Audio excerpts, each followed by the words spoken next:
Brock Purdy and the San Francisco 49ers have agreed to terms on a 5-year, $265 million deal. What does this mean for the 49ers for the next 5 years? We're going to talk about it next. The San Francisco 49ers have agreed to terms on a 5-year, $265 million deal. What does this mean?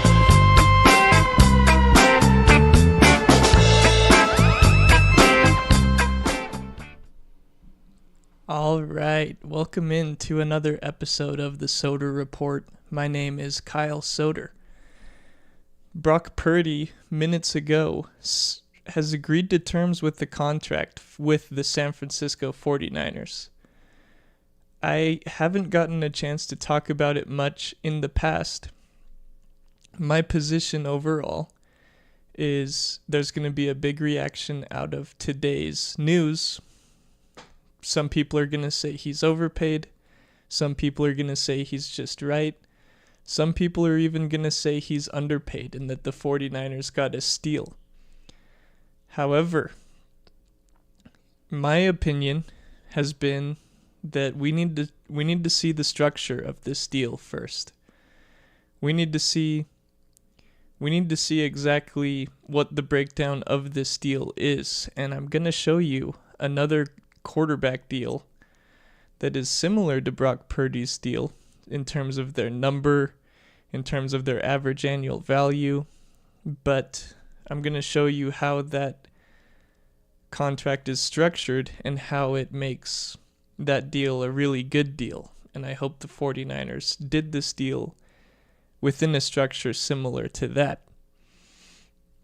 So, first of all, congratulations to Brock Purdy. Once upon a time being Mr. Irrelevant in the draft, last overall pick, he led the San Francisco 49ers to an NFC Championship appearance in his rookie season, led them to a Super Bowl in his second season, and then third season was a little bit iffy. It was not the greatest, but he has 2 good years of samples, 1 bad year of sample. So what does this mean for Brock Purdy being a franchise quarterback, in my opinion? My opinion is, and it has long been, that Brock Purdy is not necessarily an elite quarterback. I think there are 28 quarterbacks in the NFL who are not elite quarterbacks. So that's no slap in the face to Brock Purdy. I believe that the elite quarterbacks in the NFL are Patrick Mahomes, Josh Allen, Lamar Jackson, and Joe Burrow. I think those are the 4 guys that have a chance to win a Super Bowl every single year, no matter what the team around them looks like. So, in terms of Brock being a franchise guy, I think he's good enough to be a franchise guy with the right deal in place. So, at this point, I'm kind of rambling on. So let me just get to my point in what I actually hope the contract looks like. Ta-da! Jalen Hurts. He signed a deal just a couple years ago, remember? He's signed for $52 million per year. But we're gonna break this down, and we're gonna see that this structure doesn't make it actually for $52 million a year. So, year 1 of this deal, Jalen Hurts was paid $5 million at signing. He had a $1 million base salary, and he had a $6 million cap hit. Year 2, this is last year when they won the Super Bowl. He only had a $13 million cap hit. Year 3, $21 million cap hit. However, if they cut him this year, they would take $138 million in dead cap. Year 4 of his deal, it's $31 million, almost $32 million cap hit. Year 5 is a $42 million cap hit. However, none of that $42 million is guaranteed. So Jalen Hurts will not get to year 5 of this deal before he signs an extension or is traded or whatever. Then you can see they even added in year 6 at $47 million, and year 7 is $97 million cap hit. Year 5 and 6 has $0 guaranteed, and year 7 is void. So let's say that after the 2026 season, the Eagles decide that Jalen Hurts is not their franchise quarterback. So they come into 2027. They can cut him pre-June 1. He has $0 guaranteed on his salary, and they take a $20 million cap hit. If they cut him post-June 1st, they would only have a $12 million cap hit. So this is the sort of structure that I would hope that Brock Purdy has, because a structure like this has allowed the Eagles to keep a team together around Jalen Hurts. And as a result, they were able to win the Super Bowl.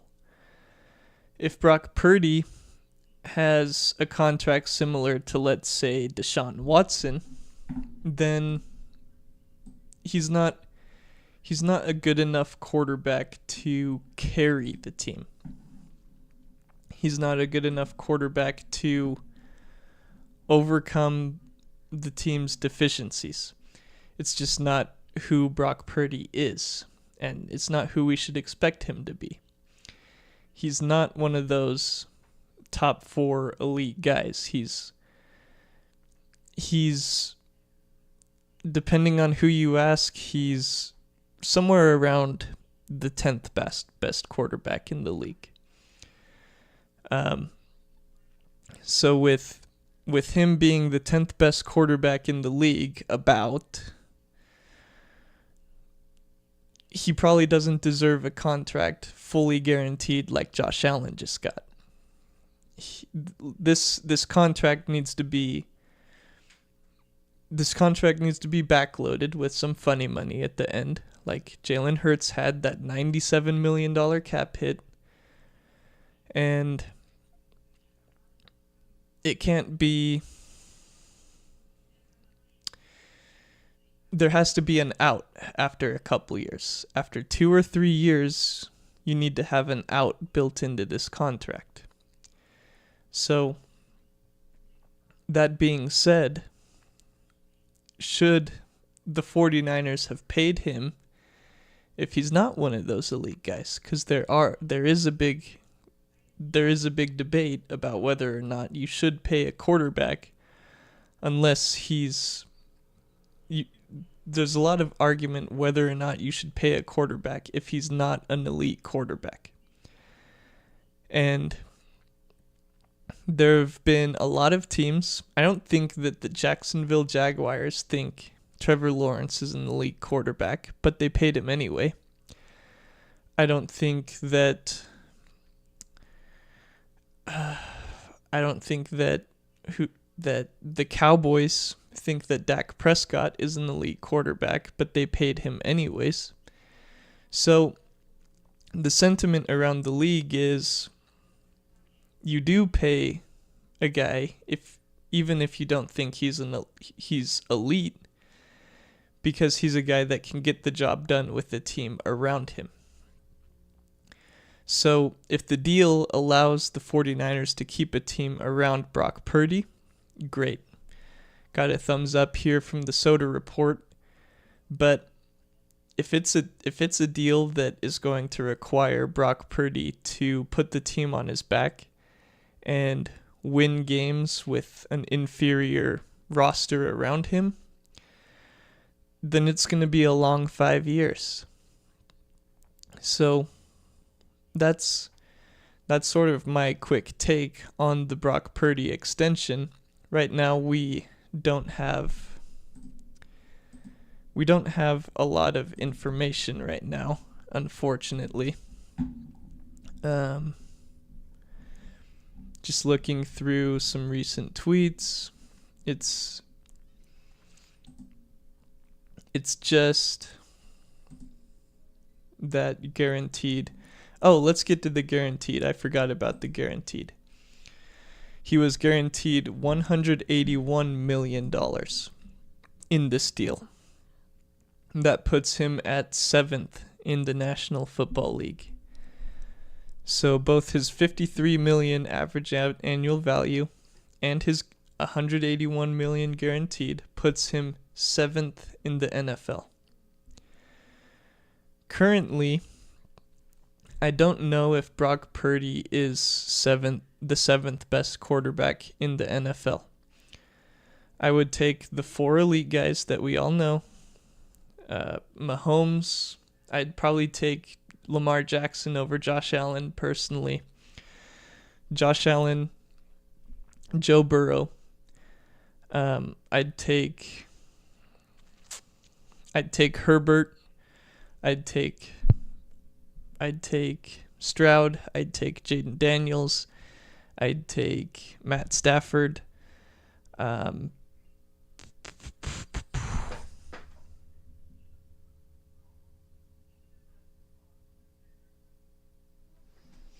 Just looking to see what teams. I got eight guys so far.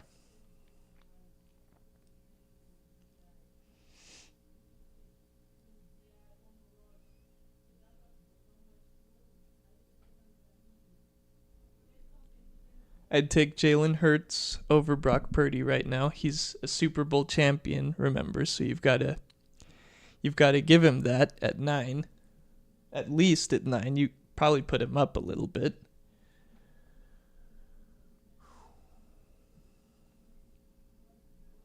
I would take Brock over Jordan Love.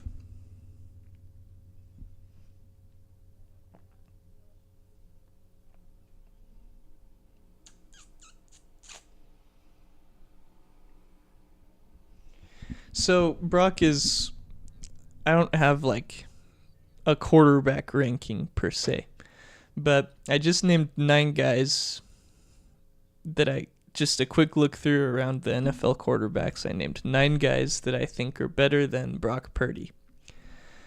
So right now he's 7th.